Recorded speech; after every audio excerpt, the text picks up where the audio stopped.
BJP రాజ్యాంగాన్ని రద్దు చేసే కుట్ర చేస్తుందని ఆరోపించారు బెల్లంపల్లి ఎమ్మెల్యే గడ్డం వినోద్. మన హక్కుల్ని మనం కాపాడుకుని బీజేపీకి తగిన గుణపాఠం చెప్పాలన్నారు వినోద్. తన తాత కాకాకు కార్మికులంటే ఎనలేని ప్రేమన్నారు పెద్దపల్లి కాంగ్రెస్ ఎంపీ అభ్యర్థి గడ్డం వంశీకృష్ణ. తాను ఎంపీగా గెలిచాక సింగరేణిలో కొత్త బావుల ఏర్పాటు కోసం పోరాటం చేస్తానన్నారు వంశీ. మంచిర్యాల జిల్లా సింగరేణి మందమరి ఏరియా కాశీపేట 1లో గేట్ మీటింగ్ జరిగింది. ఈ మీటింగ్లో ఎమ్మెల్యే వినోద్, ఎంపీ అభ్యర్థి వంశీకృష్ణ, ఐఎన్టీయూసీ, ఏఐటీయూసీ, సిపిఐ నేతలు, గని కార్మికులు పెద్ద సంఖ్యలో పాల్గొన్నారు. మా నాయన సంగతి మీ అందరికీ తెలిసిన విషయమే. ఆయన కార్మిక మంత్రిగా పనిచేసిండు. కార్మికులకు ఏం సేవ చేసిన సంగతి మీ అందరికీ తెలిసిన విషయమే. కానీ ఒక్క విషయం తెలియదు. ఎందుకంటే చాలామంది అనుకుంటారు ఈడ కార్మికుల సోదరులకు ఎట్లా పెన్షన్ రావాలి, ఏం సంగతి అనే సమస్య వచ్చినప్పుడు 1994 మంచి గుర్తున్నది. ఫాదరు ఆల్విన్ ఫ్యాక్టరీ దగ్గర పోయిండు. అక్కడ ఒక వర్కరు బయట నిలబడి ఆయన ఏదో భిక్ష పడుకునేటట్టు ఉండే. ఇమీడియట్గా ఆపి బండి, మినిస్టర్గా ఉన్నాడు నాన్నగారు అప్పుడు సెంట్రల్ గవర్నమెంట్లో, పోయి ఏందా పెద్ద మనిషి నువ్వు ఇట్లా నిలబడి ఇట్లా పనిచేస్తున్నావు, ఆల్విన్లో పనిచేస్తుంటావు కదా, ఏం సంగతి అంటే, సార్ నన్ను తీసేసారు, నా కొడుకమ్మ ఇంట్లోకి వెళ్ళి ఎలగొట్టిండు, మాకు ఇక్కడ ఉండడానికి మాకు పైసలు లేవంటే, ఇక అప్పుడు మా నాయన అప్పుడే ఇమీడియట్గా మాట్లాడి ఆయన కొంచెం కంపెన్సేషన్ ఇచ్చి ఢిల్లీకి పోయి మన్మోహన్ సింగ్ గారితో మాట్లాడి క్యాబినెట్ సబ్ కమిటీని పిలిపించి దాదాపు 30,000 కోట్ల రూపాయలు ఆ రోజు ఆయనతో రిక్వెస్ట్ చేసి శాంక్షన్ చేయించాడు. ఇవాళ 30,000 కోట్లతో సహా యావత్ భారతదేశంలో 7 కోట్ల ప్రజలకు పెన్షన్ వస్తుంది నాన్నగారి పుణ్యాన. అది వెంకటస్వామి గారి పెన్షన్ అని మీ అందరికీ మాటిస్తున్న సోదరులారా. నేను ఇవన్నీ మీకు ఎందుకు చెప్తున్నా అంటే, ఏ ప్రభుత్వంలో అయినా కానీ మా నాయన పనిచేసినప్పుడు మాకు ఇచ్చిన ఆయన గైడెన్స్ ఏంటంటే, కార్మిక సోదరులకు ఏ కష్టాలు వచ్చినా, ఏ సమస్యలు వచ్చినా దానికి ఇచ్చినంత ప్రియారిటీ వేరే దానికి ఇచ్చేది అవసరం లేదు. మీరు ప్రత్యేకంగా సింగరేణి సోదరులకు ఎట్లా మనం పనిచేసుకోవాలి, ఏ లెవెల్లో పైకి తీసుకురావాలనే ఆలోచన పెట్టుకోవాలి. కార్మిక పక్షం ఉండి కార్మికులకు సేవ చేసే నాయకులని ఈసారి ఎంచుకునే అవసరం ఉన్నది. గత 10 సంవత్సరాలు మనం చూసినాము ఎన్ని దౌర్జన్యాలు జరిగినాయి.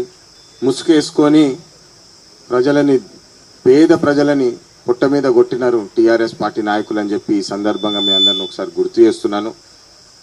నెలకి 20,000, 30,000 జీతానికి కూడా 5 లక్షలు, 10 లక్షలు లంచం తీసుకున్న ఘనత టీఆర్ఎస్ పార్టీ నాయకులదని చెప్పి మీ అందరికి ఒకసారి గుర్తు చేస్తున్నాను. నాకు చిన్నప్పటికెళ్ళి కాకా గారు ఎప్పుడు ధైర్యం ఇచ్చేటోళ్ళు. హమ్ కిసీసే కమ్ నెయ్యే, మనకు కూడా తెలివి ఉన్నది, మనం కూడా ఏమైనా కష్టపడి కృషి చేస్తే ఏదన్నా సాధించుకోవచ్చు అని చెప్పి నాకు చిన్నప్పటికెళ్ళి ప్రోత్సహించేవారు. అదే స్ఫూర్తి తీసుకొని నేను నా వంతు సొంతంగా ఒక సంస్థ పెట్టుకున్నా. ఎలక్ట్రిక్ బైక్స్ మీరు అందరు చూస్తున్నారు, మీరు అందరు బైక్స్ కూడా వాడతారు. ఎలక్ట్రిక్ బైక్ కంపెనీ కూడా స్థాపించి దాంట్లో 500 మంది పైగా ఉద్యోగాలు ఇచ్చిన అని చెప్పి మీ అందరికీ ఈ సందర్భంగా తెలియజేస్తున్నాను. ఆ 500 మందిలో చాలామంది మన కార్మికుల పిల్లలు కూడా పనిచేస్తున్నారని చెప్పి మరి ఇంకెంతో గర్వంగా మీకు తెలియజేస్తున్నాను. ఇది ఎందుకు చెప్తున్నానంటే, ఒక 10 మంది మంచి పనులు చేస్తే, ప్రజల ఆశీర్వాదం ఉంటే మన దేశం బాగుంటుందని చెప్పి ఎల్లప్పుడూ నమ్మే కాకా గారు నాకు అదే బాటలో పెట్టారు. కాకా నీడలో పెరిగిన మనిషిని. ఖచ్చితంగా పోరాడి మరి మన సంస్థకి మంచి బాటలో నడిచేటట్టు బాధ్యత తీసుకుంటున్నాను. ఎందుకంటే నేను గత 10-15 సంవత్సరాల సంస్థలు ఎట్లా నడుస్తాయి, కార్మికులతో ఎట్లా పనిచేయాలా, నేను గత 10 సంవత్సరాల 5,000 కార్మికులతోటి రోజు పనిచేసి కార్మికుల బాధలేంది, కార్మికులు మంచిగా ఎట్లా ఉంటారు, వాళ్ళ అభివృద్ధి కావాలంటే సంస్థ ఎట్లా అభివృద్ధి కావాలని 2 సైడ్స్ పనిచేసిన తెలిసిన వ్యక్తిని నేను అని చెప్పి మీ అందరికీ తెలియజేస్తున్నాను. ఎందుకంటే కార్మికుడు సంతోషంగా ఉంటేనే సంస్థ బాగుంటుంది, బాగా నడుస్తుంది. సంస్థ బాగా నడుస్తేనే కార్మికుడిని మంచిగా చూసుకుంటుంది అన్న ఆలోచనలో నేను పోతాను. కాంగ్రెస్ పార్టీ అధికారంలో రావాలి, ఇండియా కూటమి అధికారంలోకి రావాలని అన్ని పార్టీలను బలపరుస్తున్నాం. కానీ సింగరేణిలో మాకు స్పెషల్ పరిస్థితులు ఉన్నాయి. ఏంటిదా స్పెషల్ పరిస్థితి? మా సింగరేణి కార్మికులు 12 నెలలు డ్యూటీ చేస్తే మనకు వచ్చే జీతం 10 నెలల జీతమే. 2 నెలల జీతం, 3 నెలల జీతం మనకి ఇన్కమ్ ట్యాక్స్ కిందనే పోతుంది. ఇది ఎప్పటి నుంచి అడుగుతున్నాం.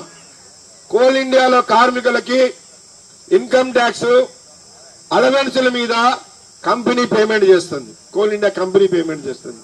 సింగరేణి అధికారులకు కూడా, సింగరేణిలో పనిచేసే అధికారులకు కూడా ఇన్కమ్ ట్యాక్స్ అలవెన్సుల మీద కంపెనీ 6 సంవత్సరాలు 7 సంవత్సరాల నుంచి పేమెంట్ చేస్తూ ఉంది. ఇది మాకు సింగరేణి కార్మికులకు కూడా వర్తింపజేయాలని అడుగుతున్నాం. గత ప్రభుత్వాన్ని అడిగినాం, గత ప్రభుత్వం చేస్తామన్నారు. వాళ్ళు 10 సంవత్సరాలు పరిపాలన చేశారు, కానీ మన ఇన్కమ్ ట్యాక్స్ మాట ఎక్కడ కూడా మాట్లాడలేదు. ఇవాళ బీఆర్ఎస్ పార్టీ అని మళ్ళీ వస్తూ ఉన్నారు మన ముందుకి. మన ముందు నిలబడినటువంటి అభ్యర్థులను కూడా మనం చూడాలి.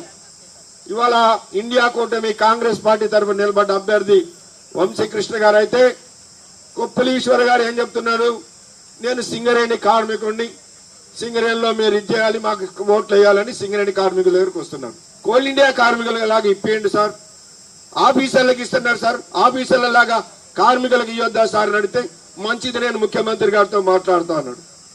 సంవత్సరం అయినా కాలేదు, 2 సంవత్సరాలు కాలేదు. మేము పోయి అడిగితే ఆయన చెప్తుందంటే ముఖ్యమంత్రి గారు దాన్ని ఇచ్చేస్తలేరు అని చెప్తుండే. అంటే అక్కడ ఒక మంత్రి ఒక ముఖ్యమంత్రితో మాట్లాడి చేయించలేని పరిస్థితి.